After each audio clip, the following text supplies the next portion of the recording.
Good evening, everyone. It is 6:45 in the evening. Still my birthday, July 3rd. Thank you so much to everyone who wished me a good birthday. That was very kind of you, and I really do appreciate all your well wishes. I had a fairly good birthday. It was relaxing. The dogs and I just kind of chilled out, got some work done, tried to fix my Mac, and reinstalled the Mac OS, and didn't change anything. So I'm stuck with a broken Mac until I can buy some other replacement. So, look, this is going to be a short video because I clearly touched a raw nerve with at least a few people with my video this morning, which was titled "Audiophiles Are Full of Crap." And there was one individual, one subscriber in particular, who listed several points and articulated that he or she thought that I am the problem. Like me, I am the problem. And I made several errors that this person clearly disagreed with my assessment. He also believed, and I'm basing this off of what he wrote, that I was talking shit, according to him, talking shit about audiophiles, specifically about Bad Guy Good Audio Reviews, whatever his name is, his handle is on YouTube. And I responded to that. He made several points, and I went through point by point in the comments about why I disagreed with him. And I think I left it pretty amicably. I thanked him for his observations and for pushing back and at least having a conversation with me. And we can disagree and still be amicable. We can still be civil. We can still promote each other, and we can still support each other. That's the whole point of being adults, is we recognize that everybody comes from a different perspective and everyone has their own life experiences. Just because you might feel strongly about one particular thing doesn't mean you're right, and it doesn't mean somebody else is wrong. It just happens to be your position. Now, there are objective things that are simply beyond dispute. The stars are the stars. They're not salt particles floating over your head. That's not what stars are. You know, it's the fact that your body is made up of certain elements that function together cohesively, and without a particular body organ, you will cease to exist. That is beyond dispute. It's not left to imagination. It's not opinion from a doctor that if your heart is taken out of your chest, you will stop living. But when it comes to audiophilia, a lot of it is just basic opinion of people, which is why I started this channel. There was so little information about various products. Over the course of the last several months, I've grown my subscriber base, and I really do appreciate all of you, including everybody who disagrees with me and tells me that I'm wrong. I appreciate that because I have said repeatedly, I don't know everything. In fact, there's a vast amount of audiophile stuff I don't know about. And part of the reason is that it's so difficult to get into it when there is no concrete, objective, normal way of understanding some of the things. How do you determine if the bits, 24-bit, 16-bit, 8-bit audio makes any difference? How do you know? How can you tell the difference? How do you know what analog signal is really going to degrade? How it's going to degrade if you daisy chain it? What is the amount of degradation in an audio signal like that? Those are relevant questions, and often when you go to websites or forums, you don't really get much analysis. You get people's opinion, and they agree or they disagree, and then more opinions pop up, and it's a very short conversation until there's nothing for months, and then somebody revives the conversation, and every once in a while people will get into arguments. That's not particularly helpful. Now, it's clear from my video this morning that I did what William Shatner did, which is he touched a raw nerve.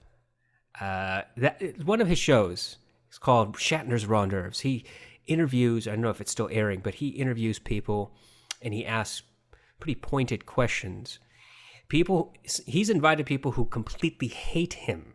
I mean, hate his guts. Walter Koenig hated him, and Nichelle Nichols hated him, And a lot of his co-stars from Star Trek hated his guts.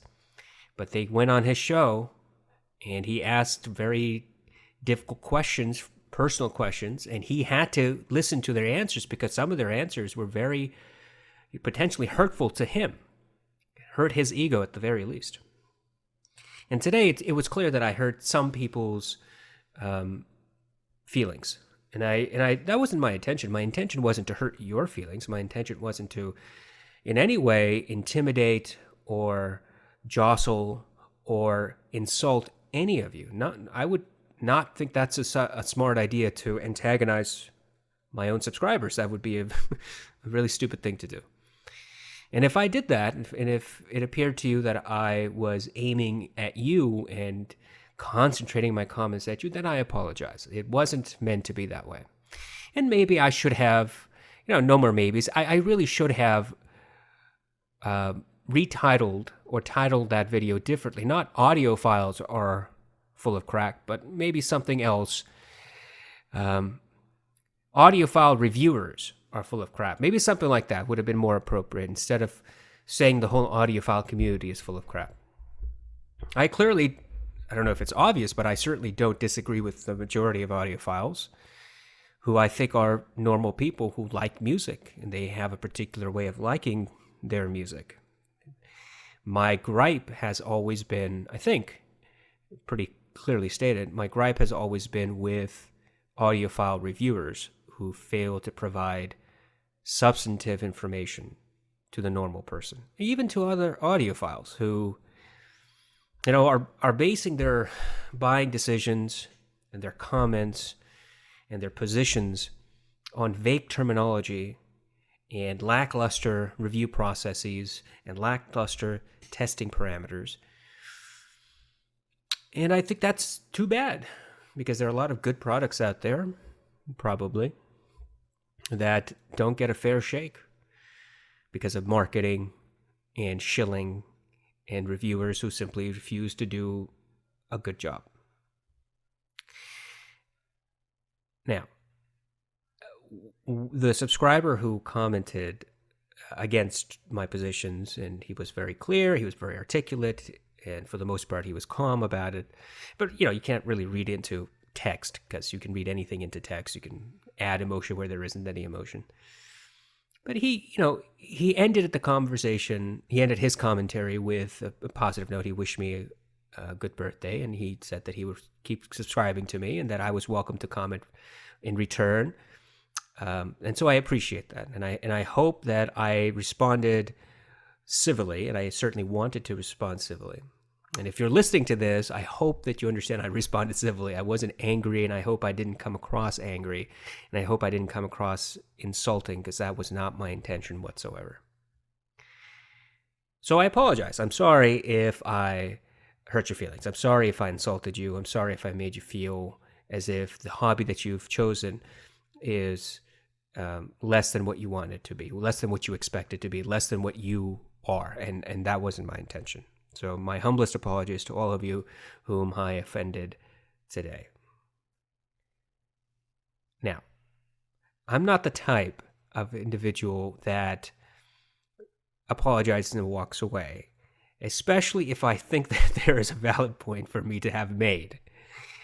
I think I made my points, and I made them repeatedly. One thing I'm going to ask people to just consider is the following. If I did touch a raw nerve in you, and if I did spark some sort of defensive mechanism or a bit of anger or frustration from what I said, if that happened to you after listening to what I said, then I think that it's also worth considering why that happened to you, why you felt defensive, why you felt as if your nerve was touched, why you felt you had to lash out, or why you felt you absolutely disagreed with what I said. And there might be issues there. You might disagree with my phraseology, the way that I said audiophiles are full of crap. And I concede that was too broad a net to throw. And perhaps what I should have said was, like I said before, audiophile reviewers are full of crap. That aside, if you accept that explanation and my apology, and you still feel slighted, if you still feel as if I hurt your feelings or insulted you, then I ask you, why do you feel that way? What prompts you to feel as if my commentary was directed at you specifically when I didn't name anybody other than the Bad Guys Good Reviews and Zeos? And even then, it wasn't insulting them. It was just telling you how I felt about their review process. But if you feel as if you were slighted, and if you feel that you were not given a fair treatment, then let me know.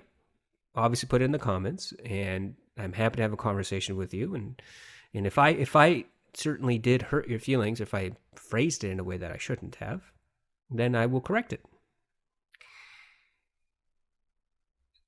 Having said that, and I'm trying to phrase the following words appropriately. Having said that, I think it's worth emphasizing that just because I may say things that upset you doesn't mean that I'm wrong. And just because I point out the faultiness of this hobby, the areas where it completely flounders and it misleads people, doesn't mean that you have to get upset by it. Doesn't mean that you have to be defensive about it. Just because I say something negative about one of the people that you subscribe to doesn't mean that you have to go to their defense. I don't think that they need your defense, just as if, I wouldn't ask anybody to go to my defense. I'm an adult. I can take criticism, and I get upset like everybody else, but it's up to me to be an adult and deal with it in the appropriate manner. So it's not our job.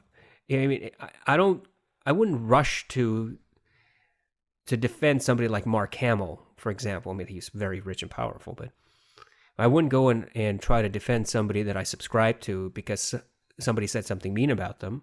It has nothing to do with me. And if you feel as if you needed to go to defend anybody in particular, well, I don't know what to tell you. If our conversation, and I treat this channel as a conversation, hopefully a continuing conversation, if our conversation is going to be halted when I criticize something or I critique someone, I point out mistakes, then we will get nowhere. And there is no point in having a conversation. Being adults, participating in a hobby together, experiencing music together, getting through all the bullshit and the nonsense together will require us to, I think, sometimes just be honest with each other. Always be honest with each other. And not take things personally when they're not directed at us. And just let things be. And move on. And so that's what I'm going to do. I'm going to let things be. I'm going to move on. It is probably very clear that I am going to make commentary about Zeos and other reviewers in the future. It's going to happen because that's just my personality. And if you don't agree with me, that's okay. I'm not particularly bothered you don't agree with me. As long as you're an adult about it and you tell me why you disagree, I'm okay with that. I don't particularly take any offense to it. And I hope you don't take any offense to me being critical. I hope this has been hopefully a little soothing to those whom I offended. Certainly, I apologize. Again, I apologize to anybody that I offended. That wasn't my intention at all. So I touched a raw nerve, and I'll try to be more careful about that raw nerve in the future. I hope all of you have a wonderful Wednesday evening, 7 p.m. Hey, and by the way, I did not watch the U.S. versus England match yesterday, the Women's World Cup. And I got to tell you, I'm really upset about one thing about Google. When I typed in yesterday, what time is the women's match? And this was like sometime in the late afternoon. Instead of just telling me what time the match was or had been, it gave me the score. I didn't ask for the score, Google. I asked for the time. Don't give me the score. If I ask for the time, I'm not asking for the score. I just don't. It ruined it. Like, I know what happened. I know the end result. I still want to watch the game. But the whole excitement behind it, Google ruined. I thought Google was not supposed to be evil. Google is being evil by giving me the score. I don't want the score. I just want the time. And if it already happened, you could just tell me, Google. You could just say, it already happened, dummy. Where were you? Okay, that's good enough. But don't give me the score. Ugh. Anyway, I'm going to watch that tonight. I wonder what's going to happen. If you don't know, U.S. women's team won 2-1. That was fantastic. And they're in the finals. And I can't wait to watch the finals. And I'm not going to ask Google what time that match is. All right. Thank you so much. Thank you once again for being my subscribers. Thank you so much for commenting and discussing and joining me in this journey on this hobby, supporting me, criticizing me, correcting me, supporting me. And thank you to everybody who wished me a happy birthday. It really was. And it got better because you wished it. And thank you so much. Have a wonderful night. Thanks, everybody.